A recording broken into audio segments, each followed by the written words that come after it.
Hey guys, just doing my quarantine workouts.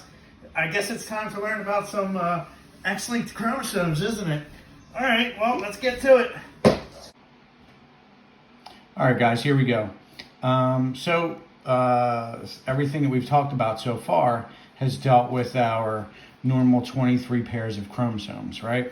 And we have been coming up with these two letters to represent two alleles, right? So if we're looking at two separate chromosomes, right, from the same person, both of those alleles on those chromosomes could be the same. They could both be dominant, they could both be recessive, right?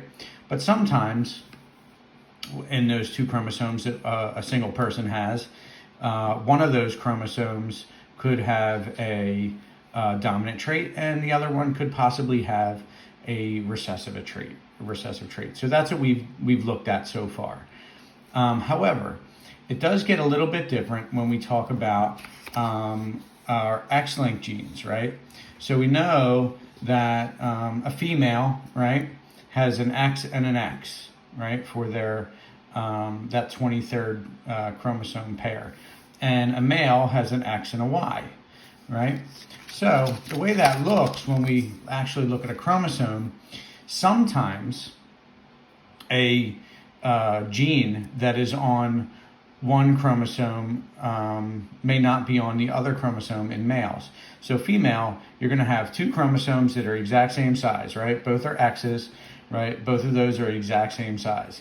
So you could possibly have the dominant and the recessive traits, right, for that person. However, in males, the Y chromosome is much smaller than the X chromosome. So sometimes there's genes that are on the Y chromosome that are not on the, or sometimes there's genes on the X chromosome that are not on the Y chromosome. So if you have something that is recessive on that X chromosome, but that gene isn't available on the Y chromosome, then the recessive trait will be the trait that is expressed because there's no dominant trait to dominate it. So that's what we're going to talk about now. All right, so let's talk about how this works, right? All right, so let's look at a problem here. A female is a carrier for hemophilia. This is a sex-linked trait. Another way I put these dots around X because a lot of times we'll say it's X-linked because it is a trait that is only on that X chromosome, right? So if a female is a carrier, that means that she has the dominant trait, which is no hemophilia, right? That's what we're talking about here. But on her other X chromosome, she has the recessive trait that is for hemophilia. But lucky for her, she has the dominant, so it dominates the recessive.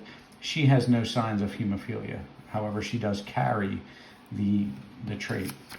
Now, if she is married to a male that does not have hemophilia, right? So he would have this dominant trait for no hemophilia on his X chromosome. On his Y chromosome, he has nothing though, because he doesn't have the gene for hemophilia on that Y chromosome. So now, what are the chances that these two will have a hemophiliac boy or a hemophiliac girl, right? So then we would put this on a Punnett square, right? And I put the female at the top here. So here's her X chromosome with the one no hemophiliac H, and then the other X chromosome with the hemophiliac recessive trait. In the male, we know that he's not a hemophiliac, so he has this capital H. In the Y, there's nothing, right?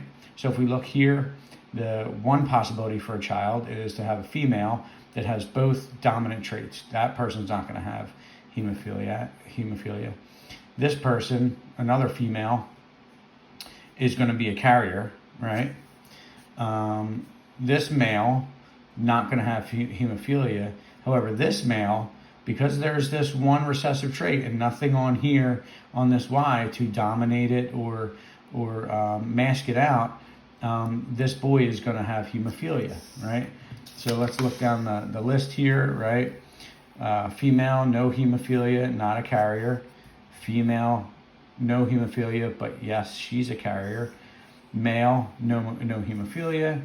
Male, yep, this person has the possibility of hemophilia. So the original question asked, what are the chances that they have a hemophiliac boy or girl, right? So to have a hemophiliac girl, there's no chance. A boy, there's a 50% chance. I know a lot of you are going to say 25, but they're already down to 50-50 boy-girl, right? So when they're asking about boys, they're asking about specifically boys, right? So there's a 50% chance any boy that they have is going to have hemophilia. All right, so that's how you do this problem. I'm going to give you a worksheet, and I want you to do all the evens on that worksheet, and we'll keep moving forward. All right, ask me any questions on Google Classroom if you have any.